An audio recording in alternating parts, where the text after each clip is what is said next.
जय हिंद बच्चों, एक बार फिर से मैं जुड़ चुका हूँ नए क्लास के साथ। तो बच्चों, इससे पिछले क्लास में जो कि पहला क्लास में आपको बताए थे मोहम्मद बिन कासिम के बारे में, जो कि वह एक अरबी शासक थे, और उसके बाद दूसरे क्लास में बताए थे महमूद गजनवी के बारे में, जो कि वह एक अफ़गानी शासक थे और तुर्क संप्रदाय के थे। ठीक है, आज मैंने बताने जा रहा हूँ जो भारत पर दूसरा तुर्की आक्रमण किया था वो मोहम्मद गौरी के द्वारा किया गया था। ठीक है, और ये भी तुर्की संप्रदाय के थे। ठीक है, तो देखिए, भारत पर जो है दूसरा तुर्की आक्रमण हुआ था मोहम्मद गौरी के द्वारा किया गया था, और यह भी एक तुर्की संप्रदाय के थे। इन्होंने 1173 ईस्वी में अफगानिस्तान के गौर शहर का शासक था। ठीक है, अब देखिए, यहाँ पे मैं आपको मैप के जरिए बताने जा रहा हूँ।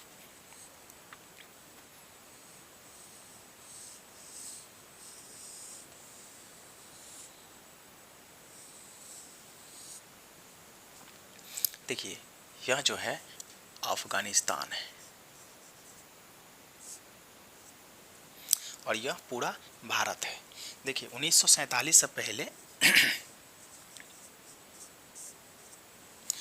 1947 से पहले ये जो है पूरा भारत ही था। 1947 के बाद यह पाकिस्तान बन गया। ठीक है, अब देखिए यहाँ पे लॉजिक क्या है। जब यहाँ पे 1173 ईस्वी में अफगानिस्तान के गौर शहर का जब यह शासक बना मोहम्मद गौरी, कहाँ का? गौर शहर का। तो पिछले क्लास में आपको बताए थे महमूद गजनवी के बारे में, वह भी अफगानिस्तान का ही शासक था। ठीक है, और किस शहर का था?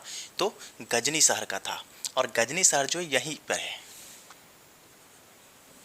अब देखिए, एक बात यह है कि जो भी राजा अगर कोई किसी शहर का अगर शासक बनता है तो अपने नाम पे ही वहाँ का नामकरण कर देते हैं। तो जब अफगानिस्तान के गजनी शहर का जो महमूद गजनवी थे, वह अपने नाम पे गजनी शहर बना लिए थे। अब देखिए, कई अरसों के बाद जब यहाँ का शासक बने, बात ये है, देखिए एक लॉजिक और है इसमें।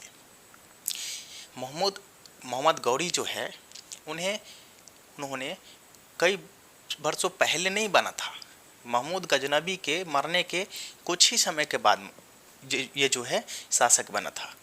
तो देखिए, महमूद गजनवी जो है 1130 ईस्वी में इन्होंने 1030 ईस्वी में वह जो है उसका मृत्यु हो गया था, महमूद गजनवी का। अब देखिए, 30 से अगर जोड़िए तो ज़्यादा दिन नहीं होता है। तो अब देखिए, एक बात ये है, जब यहाँ का जब शासक बने गौरी, गौर शहर का यहाँ का शासक, तो गजनी शहर को नाम बदल करके गौर कर दिया। क्या कर दिए? गौर शहर। जब यहाँ पे जो है गौर शहर बन गया था, गजनी को नाम बदल करके गौर शहर कर दिया गया था। ठीक है, अब एक बात ये है, इन्होंने 1173 ईस्वी में जब यहाँ पे जो शासक बना, तो उसके कुछ ही समय के बाद, यानी कि ठीक 2 साल के बाद 1175 ईस्वी में इन्होंने भारत पे आक्रमण किया था। भारत पे आक्रमण किया था, जो कि महमूद गजनवी जो है वह भी अफगानिस्तान के थे, और ये भी जो है भारत पे आक्रमण किए थे। क्योंकि देखिए, अब यहाँ पे एक लॉजिक और है, जब भी कोई शासक यानी कि कोई राजा अगर कोई किसी देश पर आक्रमण करेगा तो वह अपने सीमावर्ती क्षेत्र में ही करेगा। अब देखिए ना, यहाँ पे अफगानिस्तान यहाँ पे है और ये भारत है, तो ये अपना ही सीमावर्ती क्षेत्र में कर रहा है। चूँकि यहाँ पे अगर आक्रमण करेगा तो यहाँ पे अगर कोई शासक अगर युद्ध करने के लिए तैयार हो जाए तो यहाँ से यदि भागने में इसको आसान पड़े तो जल्द ही भाग जाएगा। ठीक है, तो इसीलिए कोई भी शासक जो है अगर कोई आक्रमण करेगा तो अपना ही सीमावर्ती क्षेत्र में करेगा। तो ये दूसरा जगह तो जा भी नहीं सकता है, यहाँ पे जाएगा तो यहाँ से आने जाने में इसको टाइम भी लगेगा और रास्ते में इसको खतरा भी हो सकता है। तो गौरी जो है भारत में 1175 ईस्वी में, यानी कि शासक बनने के ठीक 2 साल के बाद जो है भारत की मुल्तान पे, कहाँ पे? मुल्तान पे और सिंध पे, 2 जगह आक्रमण किया। वर्तमान में अगर देखा जाए तो मुल्तान जो है पाकिस्तान में है। ठीक है, अब देखिए, मुल्तान जो है यह उस समय जो है भारत का हिस्सा था पाकिस्तान, 1947 से पहले तो पाकिस्तान भारत का ही हिस्सा था। तो भारत में सबसे संपन्न जगह अगर था तो मुल्तान ही था, क्योंकि यहाँ पे सोना चांदी धन दौलत का कोई कमी नहीं था। तो कोई भी राजा यदि कोई आक्रमण करेगा, अगर कोई लूटपाट भी करेगा, तो वैसा जगह पे करेगा जहाँ पे उसको धन दौलत सोना चांदी मिले। ऐसा नहीं है कि कहीं जाकर के लूटपाट करने लगे जहाँ पे उससे कोई कुछ हाथ भी नहीं लगे और वैसे ही लौटना पड़े। देखिए, मान लीजिए अगर कोई चोर चोरी करने जाएगा तो वैसा जगह जाएगा जहाँ पे उसको कुछ मिल जाए, और ऐसा नहीं है कि किसी भी घर में घुस जाएगा और वहाँ पे कुछ मिलेगा भी नहीं और मार खा के आ जाएगा। तो यहाँ पे जो है मुल्तान बहुत ही संपन्न जगह था और सिंध, ठीक है। तो 1175 ईस्वी में जो है गौरी जो है कहाँ पे आक्रमण किया था, मुल्तान और सिंध पे, और इनको यहाँ पे सफलता भी मिला था, यहाँ पे जीत मिल गया था, ठीक है। अब देखिए, जब किसी भी राजा को अगर एक बार सफलता हासिल हो जाए तो उनका जो है मनोबल बढ़ जाता है और युद्ध के लिए आगे पैर पसारना शुरू कर देते हैं, यानी कि और बड़ा साम्राज्य यानी कि लूटपाट का साम्राज्य बढ़ाना शुरू कर देते हैं। अब देखिए, यहाँ पे जो है गौरी जो है तुर्की संप्रदाय के थे, ये तो बता ही दिए है। अब जो है मोहम्मद गौरी का अगला आक्रमण 1178 ईस्वी में हुआ, और कहाँ पे हुआ, तो पाटन उस समय पाटन का राजधानी जो था अहिलवारा था, ठीक है। अगर अभी जो देखा जाए वर्तमान में, तो पाटन गुजरात में, कहाँ पे है, गुजरात में, ये रहा गुजरात, ठीक है। अब देखिए, 1178 ईस्वी में जब पाटन के लिए आगे बढ़ा, उस समय वहाँ के दिल्ली में वंश जो चल रहा था, चालुक्य वंश चल रहा था। अगर चालुक्य वंश का दूसरा नाम देखें तो सोलंकी वंश था, ठीक है। और वहाँ के जो शासक थे भीमराज द्वितीय थे, उसका दूसरा नाम जो है मूलराज द्वितीय भी कह सकते हैं, ठीक है। अब देखिए, यहाँ पे जब शासक भीमराज द्वितीय थे तो गौरी के साथ युद्ध हुआ। किसके साथ युद्ध हुआ, तो गौरी के साथ युद्ध हुआ, क्योंकि यहाँ से जो है गौर शहर से धीरे धीरे ये गुजरात के पाटन के लिए रवाना हुए थे। तो यहाँ पे जो है चालुक्य वंश चल रहा था, और चालुक्य वंश में शासक था वहाँ का भीमराज द्वितीय और मिलराज द्वितीय, और इन दोनों के बीच क्या हुआ, युद्ध हुआ, और उस युद्ध में गौरी का हार हुआ। बहुत ही ज़बरदस्त हार हुआ था इनको, लेकिन क्या करें, एक बार किसी चीज़ का अगर लत लग जाता है तो इतना जल्दी छूटने वाला नहीं है। तो वही हाल था मोहम्मद गौरी का, ठीक है। उनका जो है आदत लगा हुआ था युद्ध का, चूँकि ये यहाँ पे जो है जीत रहा था, तो इन्होंने क्या हुआ, यहाँ पे जब हार हुआ तो फिर से जो है ना आक्रमण किया 1179 में, 1181 में। वहाँ पे जीतता गया गौरी का हार नहीं हो रहा था। एक ही जगह यहाँ पे हुआ, कहाँ पे, तो चालुक्य वंश जहाँ पे चल रहा था भीमराज द्वितीय के साथ जब युद्ध हुआ गौरी का, तो वहाँ पे हार हुआ था। जब 1179-81 को जीतता गया तो ठीक 1184 में यहाँ आगे बढ़ा, और वह 1184 में पंजाब के लिए रवाना हुए थे। पंजाब में इन्होंने आक्रमण किया था, किसने, गौरी ने। उस समय जो है वहाँ पे पृथ्वीराज चौहान तृतीय के बीच मतभेद हो गया था। किसके साथ, तो पृथ्वीराज चौहान, जो कि यहाँ पे जो है शासक चल रहा था दिल्ली में, राजपूतों का शासक चल रहा था। किसका, तो राजपूतों का, ठीक है। तो वहाँ के शासक जो थे पृथ्वीराज चौहान थे। तो गौरी और पृथ्वीराज चौहान तृतीय के बीच मतभेद हो गया, और वहाँ से जो है ना युद्ध लगभग अधिक मात्रा में जो है ना युद्ध होना शुरू हो गया।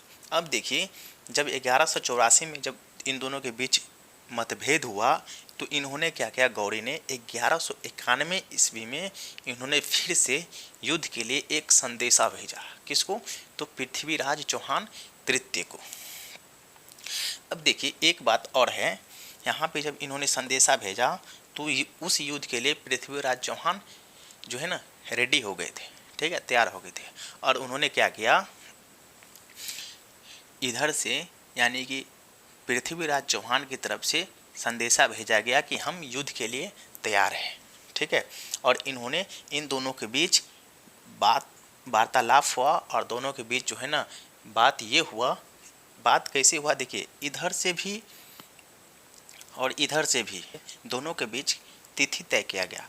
अब देखिए एक बात समझ लीजिए, पहले के समय में दो राजाओं के बीच अगर युद्ध होता था तो क्या होता था, कहीं पे जो है ना मैदान, यानी कि पहले मैदान का जो है ना चुनाव करते थे और तिथि तय करके उसके बाद युद्ध होता था। ऐसा नहीं है कि जो है ना आए और कोई सोया है, कोई जगह है और युद्ध करना शुरू कर दिए, ऐसा नहीं होता था। ठीक है, इन दोनों के बीच क्या हुआ, पहले तिथि तय हुआ और कहीं पे जो है ना जहाँ पे 1 लाख सेना, यानी कि देखिए यहाँ पे जो है पृथ्वीराज चौहान का 1 लाख सेना है, तो 1 लाख सेना किस मैदान में जो है ना युद्ध कर पाएगा, उस मैदान का पहले चुनाव होता था और फिर उसके बाद दो राजाओं के बीच युद्ध होता था।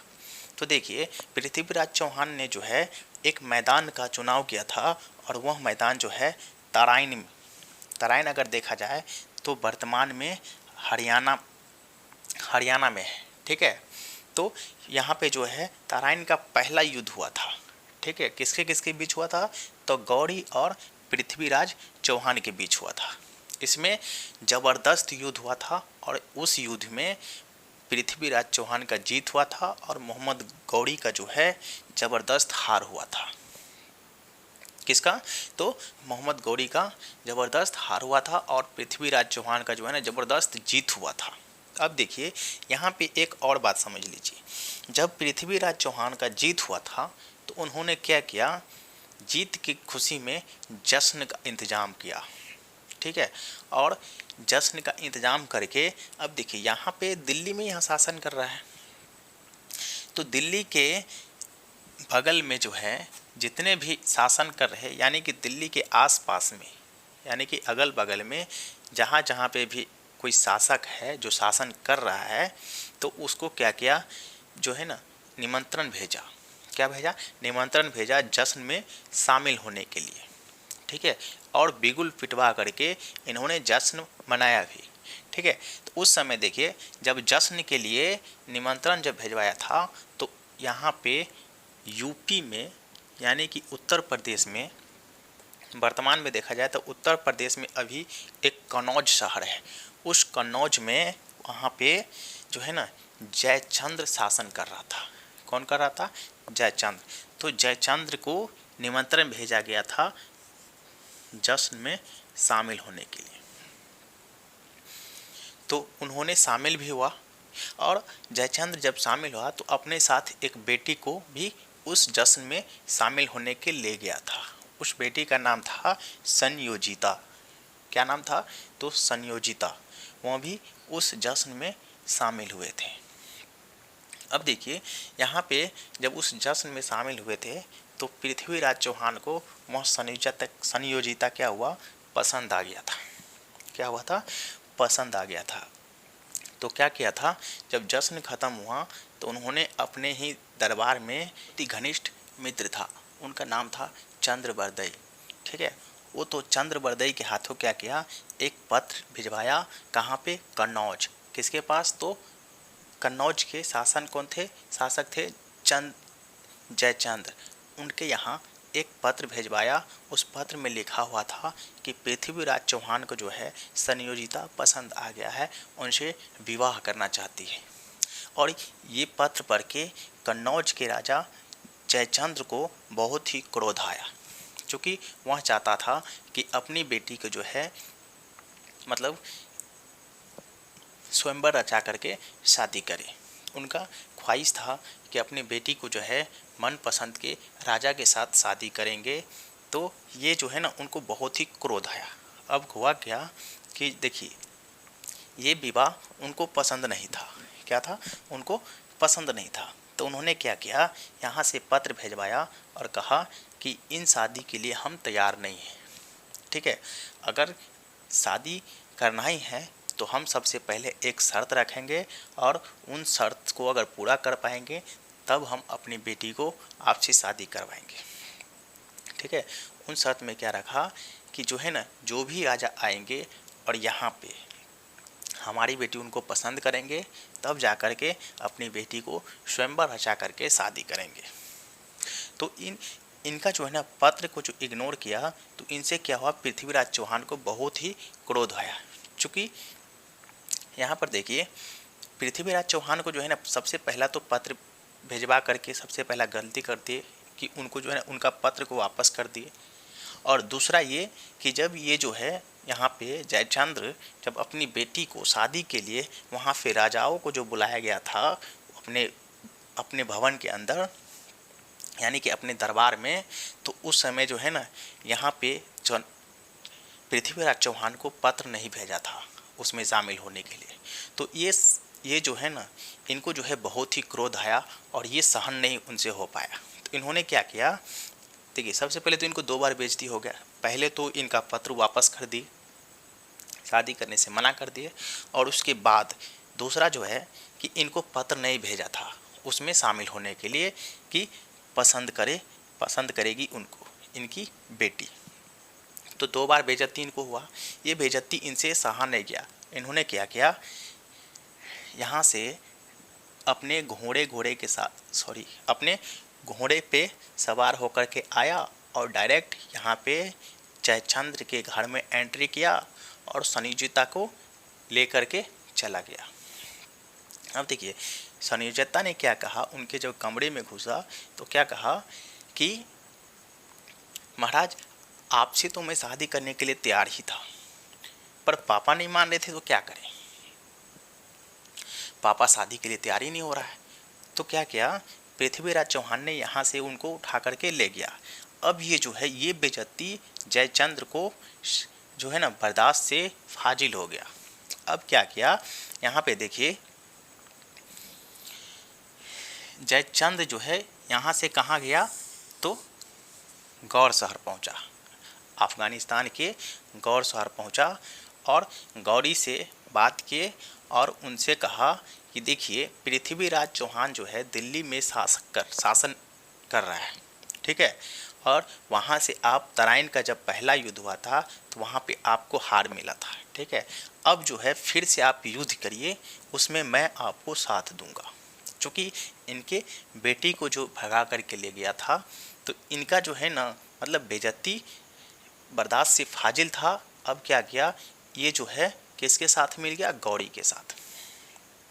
कहाँ पहुँचा, गौर शहर, और गौरी के साथ मिल करके उनसे जो है ना बताया कि आप जो है ना युद्ध कीजिए, हम आपके साथ हैं।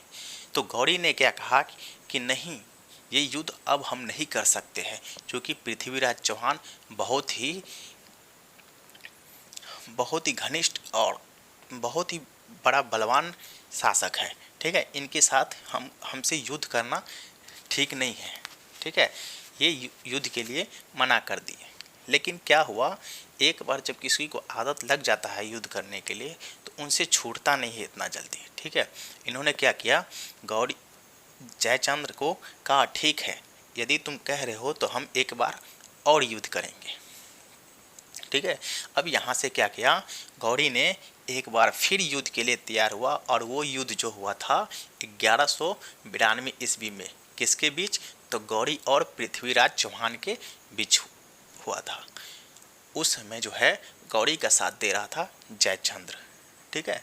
अब देखिए समझने वाला बात यह है कि गौरी और पृथ्वीराज चौहान के बीच जब युद्ध हुआ तो उस युद्ध में पृथ्वीराज चौहान का हार हुआ था और गौरी का जीत हुआ, ठीक है। तो यह युद्ध जो था तराइन का दूसरा युद्ध था, और आपको पता ही है तराइन जो है वर्तमान में हरियाणा में है, ठीक है। अब देखिए यहाँ से ही तुर्की सत्ता का स्थापना हो गया, क्योंकि गौरी जो है दिल्ली का शासक बन गया। कहाँ का, तो दिल्ली का शासक बन गया। अब देखिए मोहम्मद गौरी का दिमाग में एक और बात खटक रहा था। क्या खटक रहा था, उन्होंने दिमाग में सोचा कि जयचंद्र जो है अपने देश के राजा का नहीं हुआ तो मेरा क्या होगा। तो उन्होंने एक और युद्ध के लिए प्रेरणा बनाई। उन्होंने क्या किया, 1194 में एक और युद्ध किया, और उस युद्ध में गौरी और जयचंद्र के साथ युद्ध हुआ, ठीक है। और जगह का चुनाव किया गया, कहाँ पे, तो चंदावर में। कहाँ पे, चंदावर। उसमें भी मोहम्मद गौरी का जीत हुआ। ठीक है, मोहम्मद गौरी का जीत हुआ और जयचंद्र का हार हो गया। ठीक है, अब देखिए यहाँ पे गौरी का जो सेनापति था कुतुबुद्दीन ऐबक। अब देखिए यहाँ पे एक बात और समझ लीजिए, मोहम्मद गौरी जो है इनका जो है ना मतलब उद्देश्य था लूटपाट और अपने साम्राज्य को विस्तार करना, और मोहम्मद कासिम का जो है जो अरबी शासक थे उनका उद्देश्य था सिर्फ लूटपाट करना और इस्लाम धर्म का प्रचार प्रसार करना। इसका उद्देश्य जो है ना मतलब साम्राज्य का विस्तार करना नहीं था मोहम्मद कासिम का, और महमूद गजनवी का भी उसका भी एक ही उद्देश्य था लूटपाट और इस्लाम धर्म का प्रचार प्रसार करना। ठीक है, लेकिन मोहम्मद गौरी का जो है इसका उद्देश्य है लूटपाट, इस्लाम धर्म का प्रचार प्रसार और साम्राज्य का विस्तार करना। भारत में जो है ना साम्राज्य का विस्तार कर रहा था। अब देखिए यहाँ पे पाकिस्तान के सिंध में किसका जो है ना किसको सेनापति बनाए थे तो कुबाचा को, किसको कुबाचा को, और दिल्ली में कुतुबुद्दीन ऐबक को किसको बनाए थे। देखिए यह जहाँ पर भी जीतता था वहाँ पे एक सेनापति रख देते थे, क्योंकि एक ही व्यक्ति पूरा भारत को तो कंट्रोल नहीं कर सकता है, और ये शासक तो है अफगानिस्तान के। ठीक है, तो जहाँ पे लूटपाट करते थे और जहाँ पे जिस क्षेत्र को जीतते थे वहाँ पे सेनापति को जो है ना रखते थे। तो दिल्ली में जो है सेनापति रखा था कुतुबुद्दीन ऐबक को, और सिंध में जो है यहाँ पे सिंध जो है सिंध में कुबाचा को रखे थे, और अफगानिस्तान में जो है इन्होंने यल्लौद को रखा। कुतुबुद्दीन ऐबक का सहायक सेनापति था बख्तियार खिलजी। ठीक है, जो कि कुतुबुद्दीन ऐबक दिल्ली का शासक था और इसका जो सेनापति बख्तियार खिलजी था। अब देखिए यहाँ से ही गुलाम वंश का यहीं से जो है गुलाम वंश का जो है ना स्थापना शुरू हो जाता है, और यहीं से गुलाम वंश चलना शुरू हो जाता है। देखिए ना यहाँ पे कुतुबुद्दीन ऐबक का सेनापति था बख्तियार खिलजी और दिल्ली का शासक था, और कुतुबुद्दीन ऐबक जो है गौरी का सेनापति था। कौन था? गौरी का सेनापति था कुतुबुद्दीन ऐबक, कुतुबुद्दीन ऐबक का सहायक सेनापति था बख्तियार खिलजी। यहाँ से ही गुलाम वंश का स्थापना शुरू हो जाता है। तो ये था कुछ मोहम्मद गौरी के बारे में कहानी। तो आपको वीडियो कैसा लगा हो लाइक कीजिए, कमेंट कीजिए और चैनल को सब्सक्राइब कर दीजिए। आज के लिए इतना ही, फिर मिलते हैं नेक्स्ट वीडियो में, तब तक के लिए जय हिंद।